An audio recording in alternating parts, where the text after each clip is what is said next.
একজন ব্যবসায়ী 14% ক্ষতিতে একটি পণ্য বিক্রয় করে। যদি সে পণ্যটি 221 টাকা বেশি মূল্যে বিক্রি করতে পারত, তাহলে তার 12% লাভ হতো। পণ্যটির ক্রয় মূল্য কত টাকা?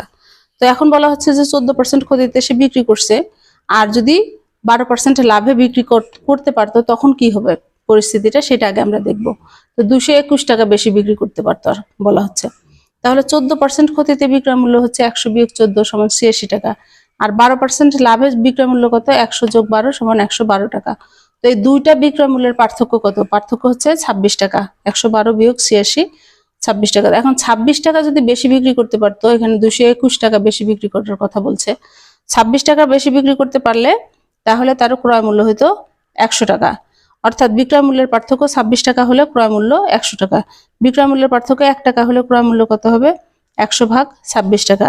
আর বিক্রয় মূল্যের পার্থক্য 221 টাকা হলে তখন কত হবে? 100 ভাগ 26 গুণন 221।